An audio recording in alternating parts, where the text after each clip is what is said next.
Bismillahirrahmanirrahim. Alhamdulillahi Rabbil Alamin. Wabihi nasta'in ala umuri waddin. Nastaghfiruhu wa nastahdihi wa natubu ilaihi wa natawakkalu alaihi. Wa na'udzu bihi min syururi anfusina wa min sayyiati a'malina. Man yahdihillahu fala mudilla lahu wa huwal muhtadi. Wa man yudlil falan tajida lahu waliyan mursyidan wa la hadiya lahu. Asyhadu an la ilaha illallah wahdahu la syarika lah wa asyhadu anna sayyidana Muhammadan abduhu wa rasuluh. Allahumma shalli wa sallim wa barik ala hadha nabiyil karim sayyidina wa habibina wa syafi'ina wa zubina wa maulana Muhammadin Mustafa wa ala alihi wa sahbihi wa man da'a bi da'watihi wa tamassaka bi sunnatihi wa jahada fi sabilillah ila yaumiddin. Rabbi shrah li sadri wa yassir li amri wa hlul 'uqdatam min lisani yafqahu qawli. Subhanaka la ilma lana illa ma 'allamtana innaka antal alimul hakim. Wa la hawla wa la quwwata illa billahil azim. Allahumma aftah alaina hikmataka wa anshur alaina min khazaini rahmatika ya arhamar rahimin. Allahumma arina al-haqqa haqqan warzuqna ittiba'ah wa arina al-batila batilan warzuqna ijtinabah. Qala Allah subhanahu wa ta'ala fi kitabil aziz, a'udzu billahi minasyaitonir rajim. Ya ayyuhalladzina amanu kutiba 'alaikumus shiyam kama kutiba 'alal ladzina min qablikum la'allakum tattaqun. Shadaqallahu azim. Qala Nabi Muhammad sallallahu alaihi wasallam wa yad'u fi du'aihi Allahumma barik lana fi Rajabin wa Sya'bana wa ballighna Ramadan aw kama qala Rasulullah sallallahu alaihi wa alihi wasallam. Tuan-tuan dan puan, muslimin sekalian, assalamualaikum warahmatullahi wabarakatuh. Amma ba'd. Alhamdulillah pada tengah hari Khamis ini 26 Sya'ban 1445 Hijriah bersamaan 7 Mac 2024 Muslim dan sesama kita zahirkan rasa puji dan syukur kita kepada Allah Subhanahu wa taala bersama menunaikan solat fardu berjemaah yang diimamkan oleh tuan imam kita yang dikasihi Al-Fadhil Ustaz Ahmad Syahri bin Ramli hafizahullah taala. Semoga tuan imam kita dan sekalian kita yang mengimarahkan solat fardu berjemaah sebentar tadi dalam naungan rahmat Allah SWT dikurniakan keampunan darinya serta dikurniakan ganjaran sebaik-baiknya berkat kesungguhan kita mengimarahkan surah Al-Falah ini di dalam solat zuhur berjemaah sebentar tadi, dan terus diberikan kekuatan untuk mengimarahkan surah ini sepanjang insya-Allah sepanjang bulan Ramadan yang tidak beberapa hari lagi akan kita nantikan ketibaannya. Ahlan wa sahlan wa marhaban ya Ramadan. Jadi tuan-tuan dan puan-puan muslimin muslimat perkongsian isi kandungan kitab Al-Arba'un An-Nawawiyah di 45 Nawawi Rahimahullah ini kita sempurnakan dalam kuliah zuhur ini dengan kita memetik dua hadis yang akhir, iaitu Al-Hadis Al-Hadi wal-Arba'un, hadis yang ke-41, dan kemudiannya Al-Hadis Al-Thani wal-Arba'un, hadis yang 42. Terlebih dahulu kita mulakan dengan Hadis Al-Hadi wal-Arba'un atau hadis 41. An Abi Muhammadin Abdullah bin Amr bin As radhiyallahu anhu, daripada Abi Muhammad Abdullah bin Amr bin As radhiyallahu anhu. Jadi Abi Muhammad ini kunyah, nama sebenarnya Abdullah bin Amr bin As radhiyallahu anhu. Disebut radhiyallahu anhu kerana bapanya Amr bin As juga adalah sahabat Nabi. Namun demikian dalam sejarahnya yang lebih awal memeluk Islam ialah Abdullah, kemudian diikuti oleh bapanya Amr bin As. Jadi sebab itulah disebut radhiyallahu anhu ta'ala redha atas kedua-duanya. Kedua-duanya sahabat Nabi. Qala, baginda beliau telah berkata, qala Rasulullah sallallahu alaihi wasallam, telah bersabda Rasulullah sallallahu alaihi wasallam, la yu'minu ahadukum, tidak sempurna iman seseorang kamu, hatta yakuna hawahu tab'an, sehingga hawa nafsunya, kehendak dirinya taba'an, mengikuti lima jibtu lahu, lima jitu bihi, mengikuti apa-apa yang aku datang dengannya. Yakni apa yang diterjemahkan sini ialah mengikuti ajaran yang aku bawa.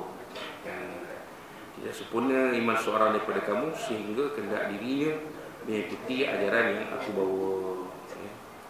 Maknanya untuk sempurna iman kita, kita mestilah mengikuti ajaran Nabi SAW. Apa yang dibawa oleh Nabi SAW itu kita ikutlah. Wa ma atakum rasulu fakhudhuh. Apa yang dah datang kepada kamu daripada Rasul itu ikutlah, ambillah. Wa ma nahakum anhu fantahu. Dan apa yang dilarang baginda maka tinggalkanlah, berhentilah.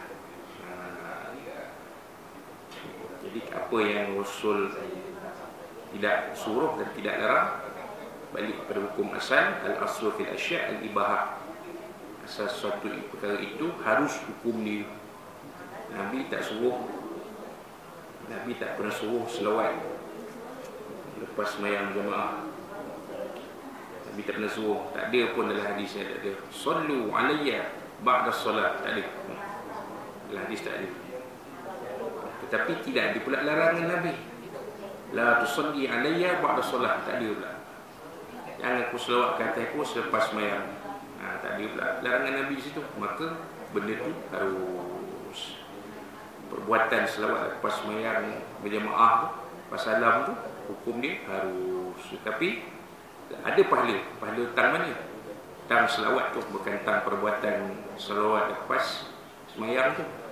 Selawat tu sendiri ada pahala. Macam kita nanti nak bulan Ramadan nak tarawih kan, ada selawat tu, selawat dalam tarawih tu. Tak ada pun Nabi suruh, Nabi tak suruh salli alayya fit tarawih, tak ada. Dalam hadis tak ada. Tanya Ustaz Syarif, tak jumpa tu hadis pun. Tapi tak ada pula larangan dalam hadis. Nabi melarang la tusalli alayya fit tarawih, tak ada pula. Tak ada. Jangan kamu selawat ikut dalam solat tarawih, tak ada. Maka hukum selawat dalam tarawih itu hukum dia harus. Tapi selawat tu ada pahala tak? Ada banyak. Allahumma salli ala Muhammad sallallahu alaihi wasallam, ada pahala. Nabi kata man shalla alaihi salatan sallallahu alaihi biha asyra. Siapa selawat ada aku satu selawat, Allah Taala akan berikan dia 10 selawat, yakni 10 pahala. Nampak? Kalau kita faham benda itu mudah, tidak akan cepat menyalahkan, tidak cepat membedakan, mensyirikkan dan mentakfirkan orang yang tak sama fahaman kita. Jadi kita terbuka. Yang jelas Nabi kata tak sempurna iman kamu sehingga kamu ikut apa yang aku bawa, ajaran yang aku bawa. Apa ajaran yang dibawa, ikut. Begitu. Untuk sempurna iman kita. Jadi itulah yang Nabi sebut dalam hadis sahih, yang disebut oleh Imam Nawawi rahimahullah taala, rawainahu fi kitab al-hujjah bi isnad sahih. Yang ada dalam kitab al-hujjah dengan isnad, dengan sanad yang sahih. Kemudian hadis yang akhir sekali, hadis al-thani wal arba'un, hadis yang ke-42, an Anas bin Malik radhiyallahu anhu maqala, daripada Sayyidina Anas bin Malik radhiyallahu anhu, beliau telah berkata, sami'tu Rasulullah sallallahu alaihi wasallam yaqul, dengan Rasulullah sallallahu alaihi wasallam bersabda, qala Allah taala, telah berfirman Allah Subhanahu wa taala. Hadis ni hadis kursi, hadis penutup kitab ni hadis kursi.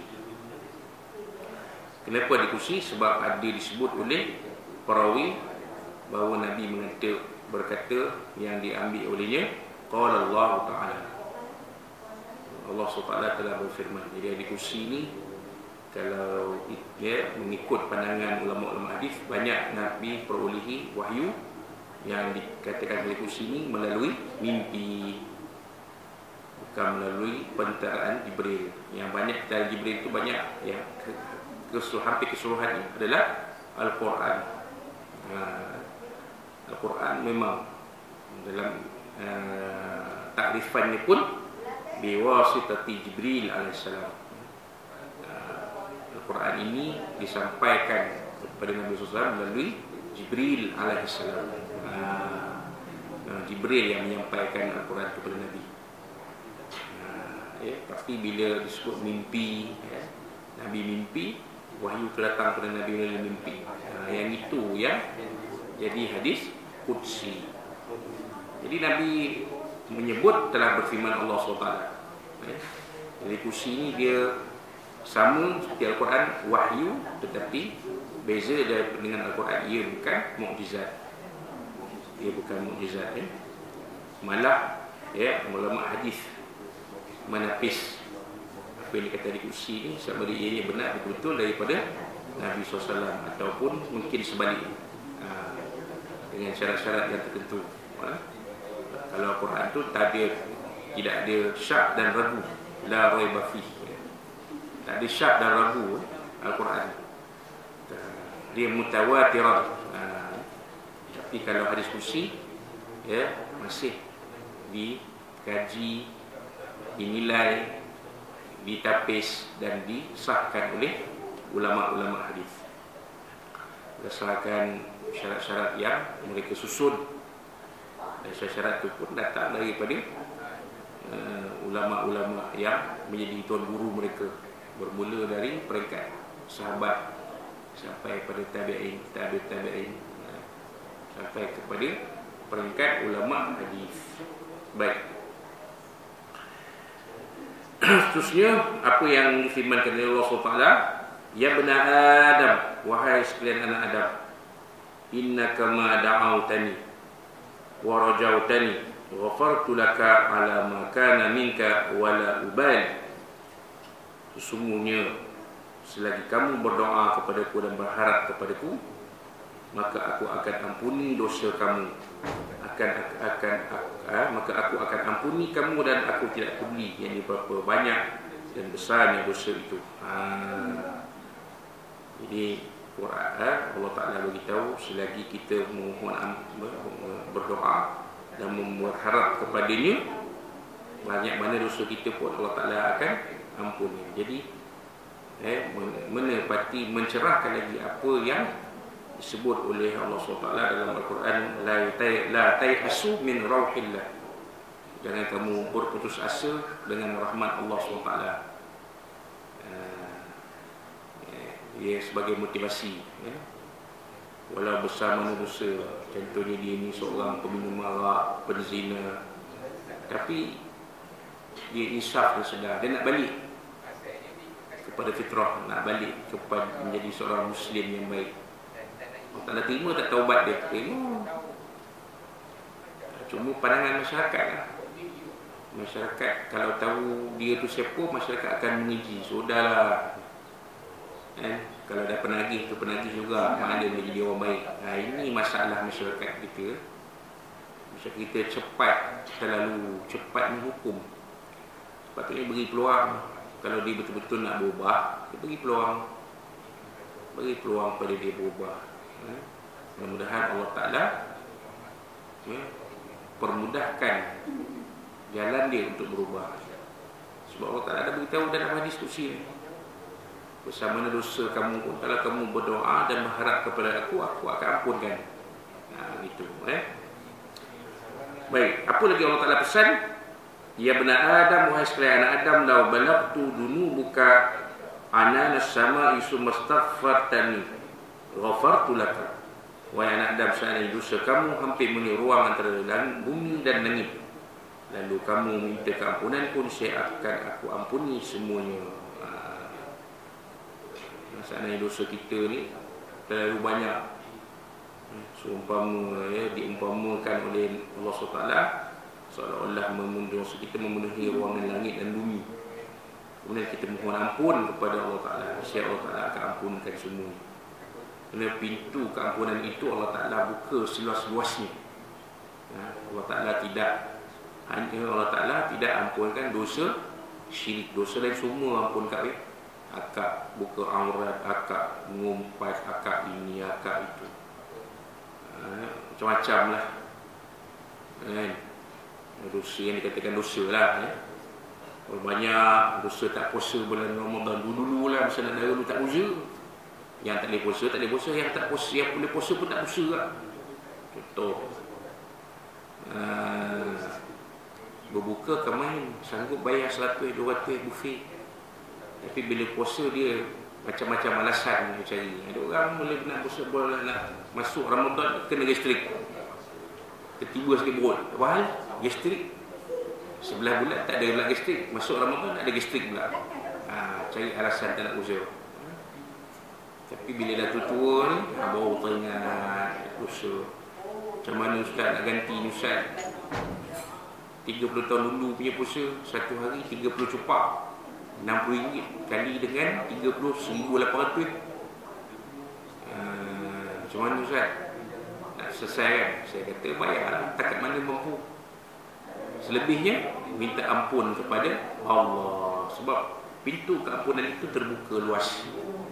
Allah akan ampun dosa itu. Dengan syarat kita betul-betul insaf, berubah, tak nak buat lagi. Syarat-syarat taubat. Kemudian akhir sekali, ya benar Adam, hai anak Adam, innaka law ataitani biqurabil ard khataya thumma laqitani la tusyriku bi syai'a la ataituka biqurabika biha maghfirah. Wahai anak Adam, jika kamu datang padaku dengan kesalahan yang memenuhi bumi, kemudian kamu menemuiku dengan keadaan tidak menyekutukanku sedikit pun, dan akan aku temui kamu dengan keampunan sepun bumi juga. Tadi sebut bumi langit, di bumi pula. Mana dosa tu banyaklah. Selain daripada dosa syirik, mohon ampun kepada Allah. Kita tak dosa syirik, tapi kita dosa terbanyak macam mohon ampun kepada Allah.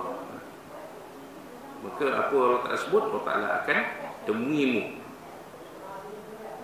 dalam keampunan sepenuh bumi dia. Maksudnya, bila kita banyak dosa tapi tak sempat bertaubat, kita meninggal dengan keadaan kita maqala la ilaha illallah akhir hayati dakhala jannah. Siapa yang menyebut la ilaha illallah akhir hayati, maka dia masuk syurga. Kan? Kerana apa? Kerana Allah Ta'ala ampuni dosa dia. Walaupun dia banyak dosa, tapi dia datang kepada Allah, menemui Allah dalam kematian dengan keadaan tak syirik kepada dia. Maka Allah Ta'ala akan ampunkan dosa-dosa. Allah Ta'ala itu sifat dia apa, Kak?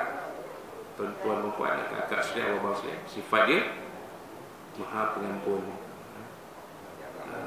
Rahim, Ghafur, Ghaffar, Maha Pengampun. Allah Ta'ala itu Maha Pengampun. Jadi kita manfaatkan apa yang dinyatakan dalam hadis ini. Mudah-mudahan kita sama-sama mohon ampun dari Allah SWT atas segala dosa kita, insya-Allah. Dan itulah yang disabdakan, yang difirmankan Allah SWT dalam diskusi ini, yang diriwayatkan oleh Imam At-Tirmizi. Dan kata Imam At-Tirmizi rahimahullah ta'ala, hadis ini hadis hasan. Wallahu Rasulullah a'lam. Jadi itulah dia. Akhirnya perkongsian kitab Al-Arba'un An-Nawawiyah hadis 40 Imam Nawawi rahimahullah ta'ala sebagai menyempurnakan atau menutup kuliah zuhur kita sebelum tibanya bulan Ramadan. Jadi kesempatan saya mengucapkan kepada tuan-tuan dan puan selamat menyambut bulan Ramadan Al-Mubarak. Dan di surau kita ini kita akan mengadakan majlis tadarus Al-Quran bermula pada hari Selasa nanti, 1 Ramadan, untuk kaum muslimat pada waktu pagi sekitar 9 atau 10 pagi. Kemudian untuk kaum muslimin selepas solat fardu zuhur, tuan-tuan datanglah, datanglah kaum muslimin, datanglah sama ada bagi nama ke tak ada bagi nama ke, datang je dan pilih kumpulan-kumpulan yang ada. Sekiranya ada kumpulan untuk kita masuk dan hadir membaca Al-Quran, masuk menyertai tadarus Al-Quran. Dan pada waktu malam, insya-Allah pada malam kedua Ramadan ni, malam 2 Selasa malam Rabu, malam 2 Ramadan, kita akan mulakan solat tarawih di surah Al-Falah ni 8 rakaat. 8 rakaat witir 3 rakaat, insya-Allah setiap malam kecuali malam Ahad dan malam Isnin, malam hari cuti, dan juga ya, hari nuzulul Quran ya, pun ditiadakan ya, solat tarawih insya-Allah ya. Jadi itulah ya, sebanyak apa yang boleh dikongsikan tuan-tuan dan puan ya. Ya, wassalamualaikum warahmatullahi wabarakatuh. Baik dari Allah SWT dan puan kita semua ya, semua menyambut tiban bulan Ramadan. Alhamdulillah Ramadan. Mohon ampun dan maaf atas segala kekurangan dan kesilapan sepanjang menyampaikan perkongsian ilmu yang ada ini. InsyaAllah Allah SWT. Assalamualaikum warahmatullahi wabarakatuh.